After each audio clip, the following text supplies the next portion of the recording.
Está na hora do Café Missioneiro, até às 14h. Acompanhe a sua revista diária da Novos Horizontes com o jornalista e comunicador Fábio Della Rui. Boa tarde. Ontem foi o dia que se comemorou o Dia da Língua Portuguesa, a tão maltratada língua portuguesa. Comigo hoje o professor Leandro Figueiredo, e eu já adianto assim que eu estou muito contente em recebê-lo aqui, pois o Leandro é um dos maiores especialistas na cidade, na nossa língua portuguesa. Ouvintes, ouçam o que eu leio para vocês. Caros colegas, a execução desse projeto nos obriga à análise das nossas opções de desenvolvimento futuro, ou ainda, por outro lado, a complexidade dos estudos efetuados cumpre um papel essencial na formulação das nossas metas financeiras e administrativas. O que eu disse? Eu não disse nada. Eu disse duas frases absolutamente sem nexo. Quem nos vê pela TV poderá observar aí um material que existe na internet. Eu já disse que eu conheço isso há 25 anos e até no ano passado nós brincamos aqui com o Eduardo Matzenbacher Friso com essas palavras aqui. Ou seja, é um conjunto de colunas e linhas que apresentam ideias desconexas que podem ser juntadas num falso conteúdo. E este pode ser o segredo de algum vestibulando, de alguém que faz uma redação e tenta enrolar quem corrige essa redação. O Leandro Figueiredo é uma dessas pessoas que corrige as redações nos vestibulares. E com ele eu converso nos próximos 40 minutos e eu espero um papo muito prazeroso sobre esta grande língua portuguesa. Boa tarde, é um prazer tê-lo aqui e no momento que eu te apresento uma lista como essa, Leandro, o que te passa pela cabeça? Boa tarde, Fábio, boa tarde, aos ouvintes da rádio. E no primeiro momento, o que passa, a ideia do que você falou seria uma verborragia.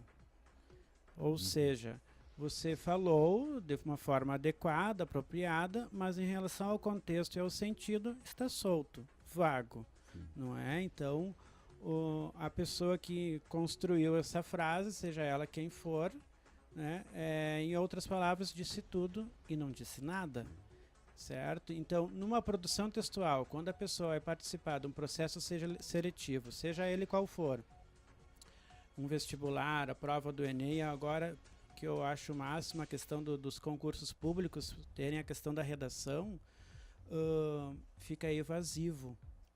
E quando nós escrevemos, a gente precisa ter esse cuidado para quem nós vamos escrever. Nós não escrevemos para nós mesmos, nós sempre escrevemos para um outro, seja ele quem for. Então esse cuidado, na hora de produzir um texto escrito, ou até de nós falarmos, nós precisamos ter. E agora, se você observou, eu falei na primeira pessoa do plural. Sim. Nós, ou seja, eu também preciso ter esse cuidado. Quando se utiliza a primeira pessoa do plural num discurso, seja ele verbal ou escrito, pode ser usada a primeira pessoa do plural? Pode, mas eu preciso ter cuidado com essa primeira pessoa do plural. Porque no sentido que tu falas de se generalizar ou de incluir outras pessoas, de falar no nome de outras pessoas? Por que esse cuidado? Porque se eu, numa produção textual, se a pessoa colocar precisamos, vamos construir uma frase rápida aqui. Sim. Precisamos ser responsáveis no trânsito de uma forma indireta, digamos. Eu estou dizendo que as pessoas são irresponsáveis, inclusive eu. Se a precisamos, é nós. E eu faço parte desse nós. Sim.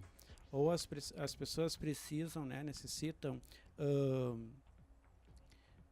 ser cuidadosas com o outro, significa que eu não estou sendo também. Né? Então eu preciso ter esse cuidado. Ou todas as pessoas são inconsequentes no trânsito, então eu faço parte desse todo. Se são todas as pessoas, eu também sou uma pessoa. Sim. Certo? Nesse sentido. Eu entendi. Pois eu tenho um exemplo, tem uma postagem hoje, quem quiser acompanhar o programa e, enfim, observar essa tabela das frases para se compor frases de efeito, isso está na nossa área de notícias, foi postada hoje pela manhã em novosHorizontesFM.com. Quem nos assiste pode observar essa tabela aí enquanto a gente conversa. Eu vou contar uma pequena história que aconteceu num colégio por aí. Certa vez, então, um aluno foi fazer uma redação e contou para o seu irmão que havia demorado muito para finalizar esta redação. Porque ele não conseguia criar uma frase de impacto, vamos dizer assim, Leandro, para finalizar essa redação. Então ele contou que durante as aulas no colégio, ele concluiu uma redação com um trecho de uma música muito conhecida do Zé Ramalho. E ele colocou uma frase assim: a Arca de Noé, o dirigível, não voam nem se pode flutuar. Esse é um trecho da música Admirável Gado Novo. O resultado foi o seguinte: a professora adorou, o cara tirou nota máxima, Leandro, e ainda recebeu elogios pela sua frase final. O que a gente deve refletir sobre isso, e daí eu colocaria essa questão para que tu interpretasse. O que eu estou tentando dizer, por mais que a gente queira dizer muita coisa, e nesse caso a gente disse muita coisa e não disse nada, né? Isso causa um impacto só por parecer complexo. Né? Aparentemente Sim. Isso é complexo. E o receptor da mensagem, ele, por vezes, eu acredito que ele finja compreensão, né, do que é, na verdade, uma viagem de quem escreveu. Então, nesse sentido, para o cara não parecer intelectualmente inferior, vamos dizer assim, ele acaba por fazer de conta que entendeu e, na verdade, aquilo não tem nexo algum. Então, nesse contexto, eu gostaria que tu interpretasse isso, porque isso, em determinados momentos da minha vida, eu já observei situações como essa. Muito bem observado a questão, Fábio. Você, na verdade, falou um trecho de uma música. E tem pessoas que utilizam uma palavra porque ela leu, ela aprendeu no momento antes, né, de prestar a produzir o texto, e ela usa inadequadamente esse fragmento, pela falta, não é, de conhecimento, no caso, né, da forma apropriada para ele poder escrever, encerrar o pensamento dele, no caso de uma produção textual, que foi na conclusão que você disse. Né? E aí, então, ela comete o que eu falei no início, a verborragia, certo? Aí, o que vai acontecer? O leitor, seja ele quem for, ele vai ver que houve uma evasão, uma fuga, de uma certa forma. Alguns, depende de quem lê. Sim. Não é? Já aconteceu em alguns vestibulares que a produção textual, a temática, no caso, foi sobre o bullying. E a forma inadequada de escrever sobre o bullying,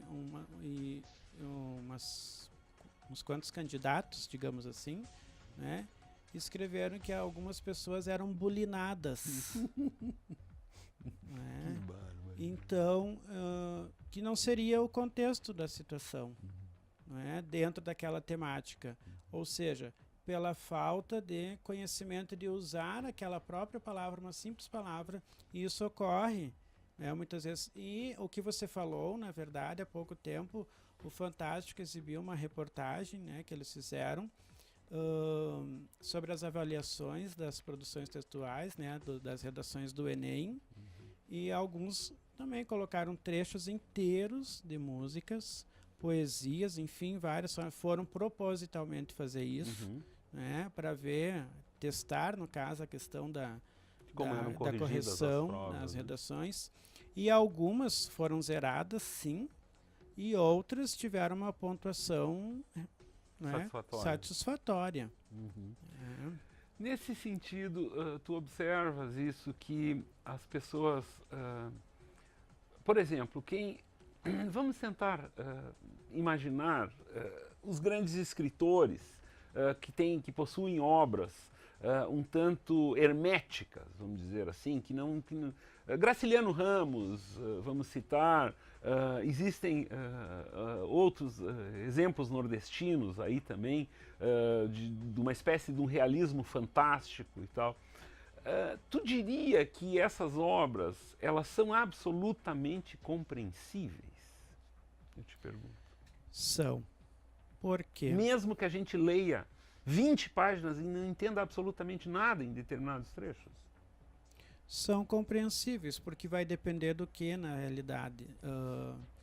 Da tua bagagem cultural, do teu conhecimento, daquilo que você traz desde quando você aprende, né, a ler. E aí eu faço pergunta para você. Quando é que nós aprendemos a ler? Isso é uma construção, né? Isso começa, na verdade, a gente está sempre aprendendo a ler. Eu tenho mais ou menos essa impressão. Algumas pessoas respondem que é quando estamos no colégio, quando ingressamos, né, numa escola. E na realidade nós aprendemos a ler desde o momento que nós nascemos.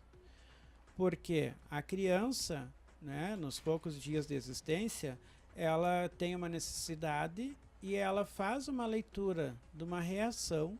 No caso, se ela chorou, ela vê que alguém se aproximou, né, e ela se sente segura e satisfez a necessidade dela. Ninguém disse isso para ela. Ela fez essa leitura. É a capacidade que o ser humano tem, por isso que ele é racional. Sim. Não é? E ao longo do tempo, à medida que vai crescendo, a criança vai construindo a gramática interna e vai então fazendo as leituras dela e tendo as conclusões e construindo a sua argumentação, e aí vai indo até ingressar numa escola e vai crescendo à medida que o tempo passa. Sim. Por isso que a questão da interpretação textual é muito difícil para algumas pessoas. Por quê? Porque depende da leitura. Sim. Né? A escrita reflete a nossa leitura. Quanto mais nós lermos, melhor para nós. Nós vamos a um breve intervalo e, por favor, ouvintes e internautas, não se assustem com o que eu vou dizer. Menas, perca e mais algumas palavras ditas aí no cotidiano são o nosso assunto em seguida. Melhor rádio do seu rádio. Novos Horizontes. FM. Estamos de volta com o Café Missioneiro com o jornalista e comunicador Fábio Della Rui. Pois eu recebo hoje o Leandro Figueiredo. A gente conversa sobre o Dia da Língua Portuguesa, que foi comemorado ontem. Mas português, literatura, espanhol são as áreas dominadas aí pelo Leandro, e a assessoria de imprensa da URI divulgou ontem um texto com o título Professor aponta desafios na língua portuguesa, um texto que deve ser lido, ele está no nosso site também. E através desse texto o Leandro propõe algumas reflexões, e essas reflexões estão aqui no Café Missioneiro desta quarta-feira. Ele diz que percebe que alunos encontram dificuldades em ver o real sentido das palavras empregadas. Inclusive, ele citou uma delas, se referir a bullying não é a mesma coisa que bulinar. São, embora tenha uma relação, né? Mas não é a mesma coisa. Não, né? O sentido no Leandro, contexto seria, né? Porque as pessoas têm dificuldade, eu acho que isso está muito claro, é porque elas não entenderam desde o começo o que essa palavra significa, ou preguiça, ou o que é, Leandro? Olha, acredito que seja a dificuldade do entendimento, até porque geralmente as provas de vestibulares, elas apresentam textos com a temática né, da redação em si. Então elas leem, né, a palavra ali, mas em relação à hora de escrever e colocar dentro de um contexto, elas se perdem. Então, talvez pela insegurança da parte delas, né, de conhecimento do assunto, quanto mais livre for para escrever, pior fica para o candidato. Ele não sabe como organizar o pensamento dele. E aí fica uma dica, porque quando se tem um tema, e aí o que os avaliadores de uma produção textual gostam? Da criatividade. Aí se coloca, por exemplo, digamos que o tema seja o desemprego, né, no Brasil. O que o cidadão coloca como título? O desemprego no Brasil. Sim. Não, isso foi a temática. Sim. Então, seja mais criativo, começa por aí. Não é? E aí, então, a empregar corretamente essas palavras, como eu disse antes. A pessoa às vezes conhece ou acabou de conhecer, de repente, alguma palavra no texto, nos textos que ela teve como referência, e ela emprega porque ela não sabe o real sentido dessa palavra. Sim. Eu gostaria de uma análise tua. Agora eu me lembrei de uma aula de jornalismo, que existe, assim, se estuda português, sem dúvida, se aprende a escrever, mas existem determinadas técnicas. Uma técnica jornalística para o título seria sempre se colocar um verbo, sempre se colocar uma ação, sempre se colocar um movimento, vamos dizer. Sim. Então, que isso facilitaria a pessoa já começaria a ser seduzida pela notícia para que essa sedução inicial seja transportada para os olhos ou para a leitura do texto. Então, o título trazendo esses elementos de sedução a partir do movimento, da ação do verbo.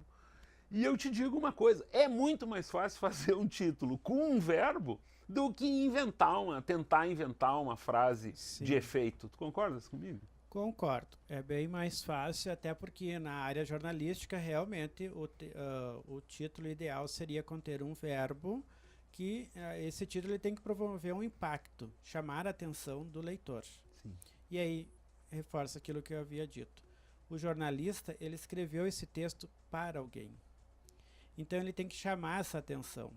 E como é que é? Com um verbo, de preferência, que seja de ação. Sim.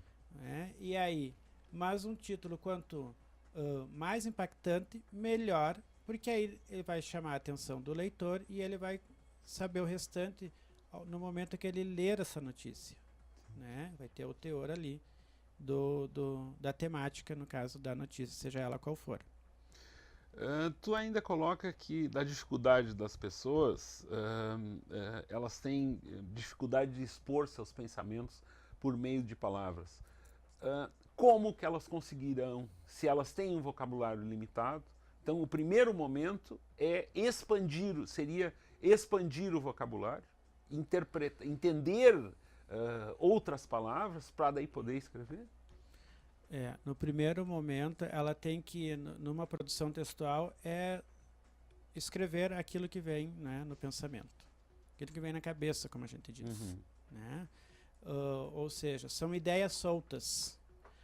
Depois, ela vai começando a fazer uma seleção. Quer dizer, ela vai utilizar os conectores para organizar o pensamento dela. E aí, então, ela vai fazendo a releitura. Se vocês observarem, qualquer pessoa que participou de um processo seletivo, que fez uma redação, ou alguns, né, algum tempo mais da composição, eu sou do tempo da composição. Essa palavra. Né? Então, que era compor o texto. Você construía e ia compor, é novo. Não tinha aquele Ctrl+C, Ctrl+V, sim, não é? Sim. Então,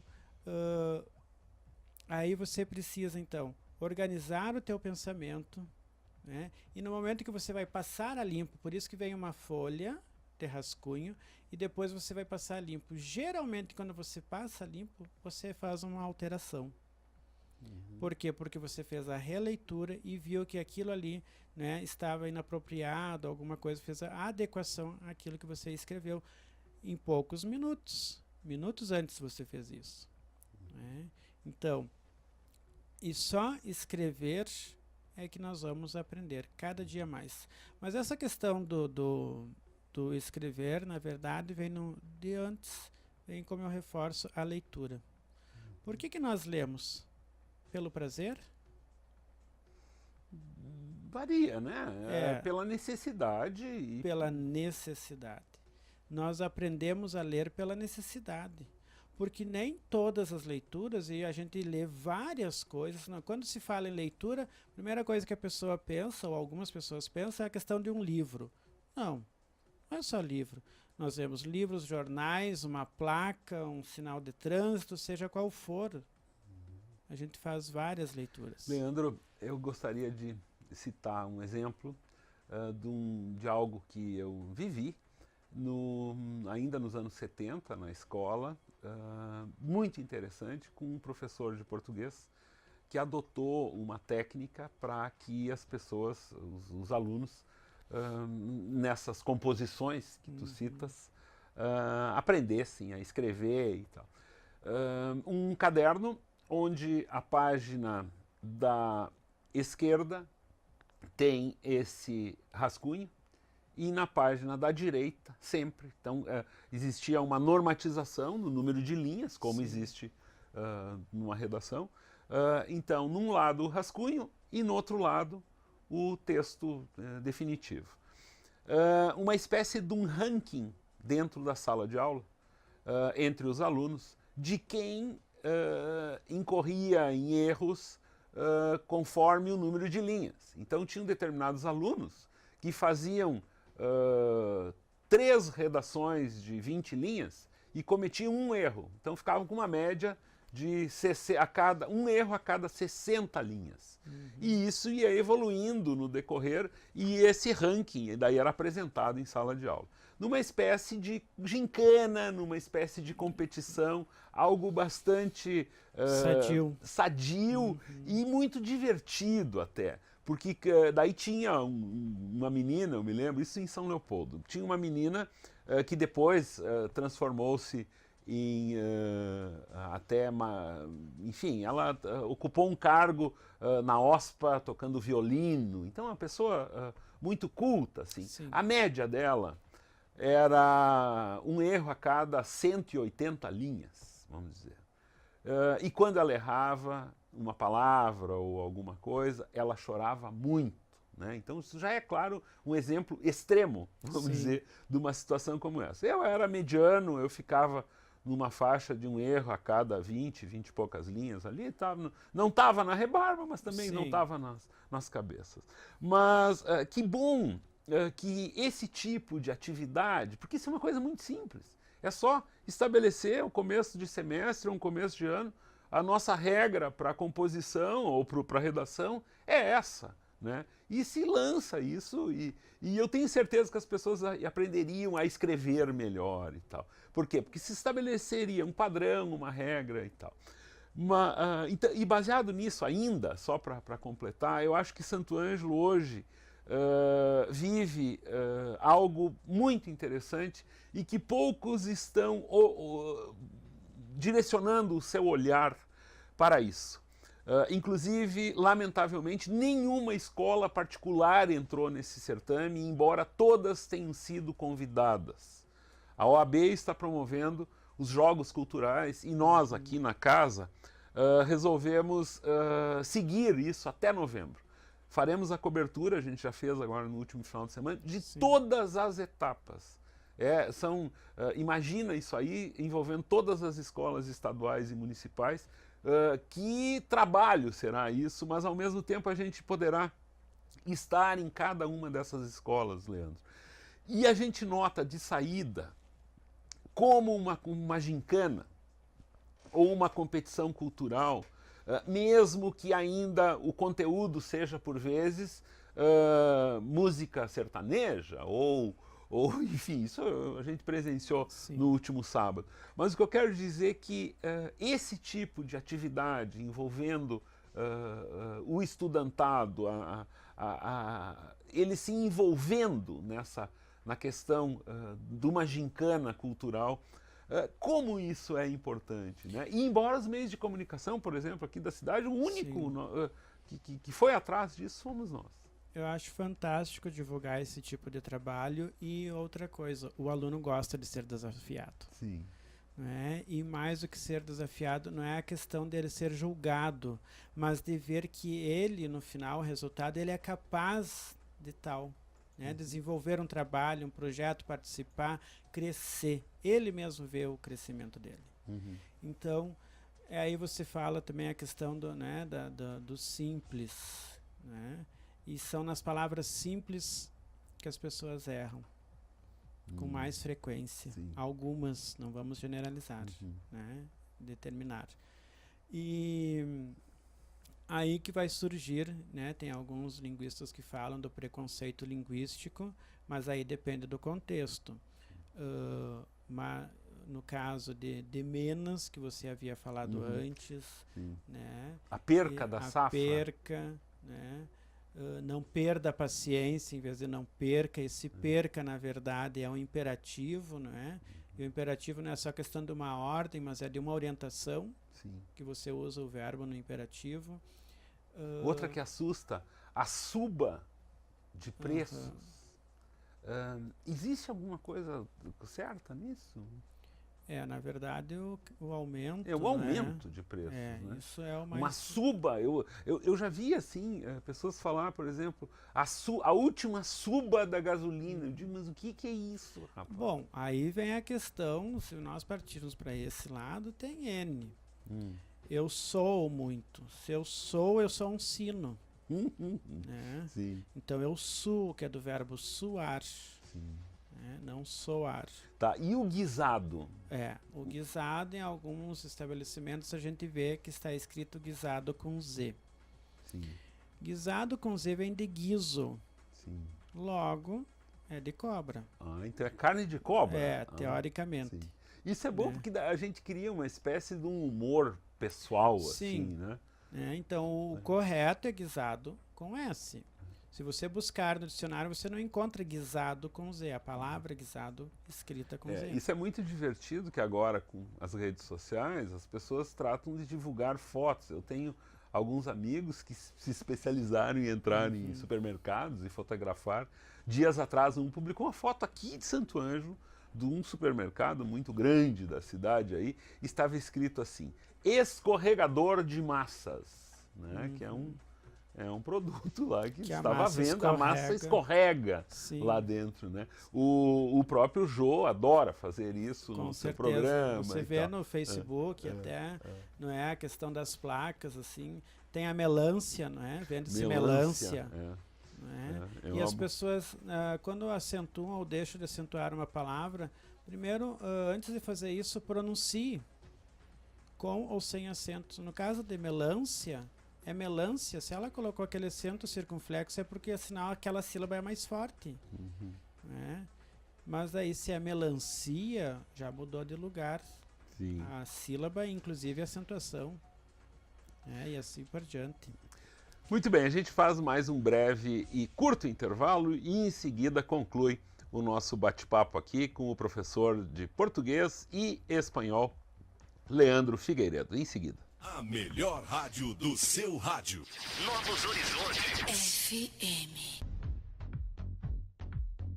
Estamos de volta com o Café Missioneiro com o jornalista e comunicador Fábio Della Rui. Que hoje recebe o professor Leandro Figueiredo. Pois, Leandro, a gente aqui também não quer ser o dono da verdade, a gente está apenas refletindo sobre uma questão importante. Tu consideras que o que deveríamos fazer para essa geração Ctrl-C, Ctrl-V, e que também tem alguns velhinhos aí que estão fazendo Ctrl-C, Ctrl-V? Dias atrás, eu vi um texto publicado, assinado por uma pessoa, num jornal local, que tinha sido copiado. Uma profissional de uma determinada área, Sim. falando sobre uma especialidade da área dela e com um texto copiado. Isso não é novidade e tal. Mas que segurança teria eu de visitar o consultório dessa pessoa, sabendo que ela fez isso? Isto é uma chaga, vamos dizer assim, porque uma questão é, e eu acho que o mais perigoso nisso é tu assinar, botar o teu nome numa coisa que não é tua, num pensamento que não é teu. E isso é comum, né? É uma coisa Sim. que é tratado, nem crime é. Vamos dizer assim. O que a internet ou a informática, no caso, propiciou, né, é uma excelente ferramenta, a informática, a internet, mas as pessoas fazem uso dela como quiser, né? Tem esse livre-arbítrio. O fato dela fazer isso, né, dar esse Ctrl+C, Ctrl+V, significa que ela não tem ética, seja quem for, né? A não ser que ela coloque realmente que tal pensamento, né, é de tal pessoa e tudo mais. Se identifique, né, quem é que produziu esse pensamento. Ou ela, né, faça uma leitura e escreva aquilo que ela entendeu sobre. Aí o pensamento é dela. Então, e ela pode ser uma grande propagadora. O jornalista nesse sentido age como, né? Porque ele propaga um pensamento. Isso. Na realidade, a informática, ela agiliza essa questão do processo de você ter acesso, porque o que antes você teria que ir a uma biblioteca, né, buscar o livro e tinha um número limitado, depende da biblioteca, sobre aquele determinado assunto que você estava buscando, hoje a internet, né, e a informática te propiciam N informações sobre aquilo que você busca. Aí é a questão de agilidade, certo? Então, de você saber usar, aí são outros 500, como eu digo, né? Então, realmente colocar o nome, se não é de tua autoria, identifique, não custa nada, não vai fazer mal, ao contrário, você vai estar respeitando e valorizando o trabalho do outro. E a forma com que tu estás apresentando isso também será, tu também adquirirás respeito por estares fazendo por ser da forma ético. correta. E aí, quando se fala em ética, é nessa ação, não é algo complicado, aí reflete naquilo que eu disse num texto, não são palavras difíceis, não é uma ação lá que não cometi nenhum crime, né? Não, você não foi ético, você não respeitou o trabalho do outro. Exatamente. Então você precisa ter esse cuidado. E se fosse o seu? Aquilo que uma você das escreveu? questões nós, por exemplo, agora, a gente, no nosso conteúdo que está sendo gerado aí no site, a gente tem essa preocupação. Nós não temos uma estrutura, enfim, pelo tipo de cobertura que se faz, com muito entretenimento, conteúdo de música e tal, isso a gente vai beber, obviamente, numa fonte. Essa fonte normalmente é citada. E inclusive, por exemplo, vou dar um exemplo, a morte do Fernandão. Como que nós noticiamos? Ao invés de irmos lá, copiar e colar um texto que falava sobre isso, a gente noticiou a partir da primeira informação dada. Qual foi a primeira informação dada?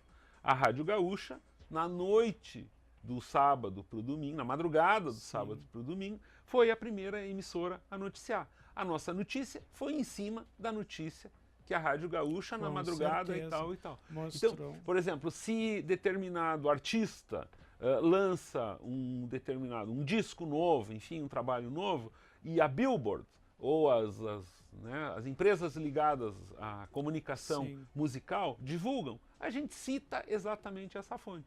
E essa eu considero a forma, dentro do que tu falas, a forma mais ética de se fazer isso, sem dúvida nenhuma. O que é complicado é esse que se criou do copiar e colar e aparentar autoria. Isso que é o terrível, né? Sim, com certeza. E isso vai refletir também numa produção textual, quando você copia e aí o próprio candidato ele copia fragmentos daquele texto que estava na própria prova. Sim. Como se fosse dele. E como se o avaliador não fosse ler. A ilusão, né, de que aquele texto não vai ser lido, mas é apenas uma ilusão. na verdade, ele é lido, sim, ele precisa ser lido, né? Então, ele precisa ter esse cuidado, o candidato. Nós estamos, né, perto no vestibular de inverno agora, né, aqui em Santo Ângelo, que os candidatos vão lá prestar a prova e precisam ter esse cuidado, né, de não estar esse Ctrl+C, Ctrl+V, na verdade, com a própria caneta, não seria, Sim. né? A punho, Então, né? candidatos ao vestibular, a prova será no dia 29, as inscrições vão até o dia 24. As inscrições podem ser feitas pelo site vestibular.uri.br/2014. Este foi o Leandro Figueiredo participando aqui do Café Missioneiro e eu agradeço muito a tua presença aqui e seguimos em frente e boa sorte na correção das provas que vem aí, Leandro, e que tu encontre pérolas, mas pérolas no bom sentido, não esses exemplos evasivos aí e de textos redundantes e que não tenham efetivamente nexo. Com certeza. Muito obrigado, Fábio, pela oportunidade, né? E você falou em pérolas, realmente, o vestibular tem pérolas? Tem. Mas tem joias escritas também, né, que alguns candidatos fazem com toda uma contextualização histórica e citando, enfim, quem é que disse tal pensamento, quer dizer, identificando que aquele pensamento não partiu dele, mas ele usou como argumentação da construção do texto dele.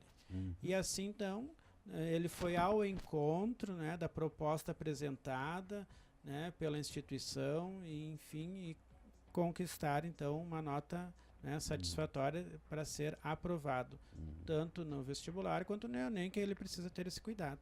Muito bem. Ao encontro utilizado da forma certa, não de encontro, como alguns vão aí e batem nos outros.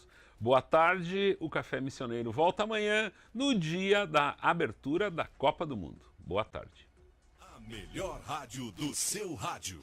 Novos Horizontes. FM.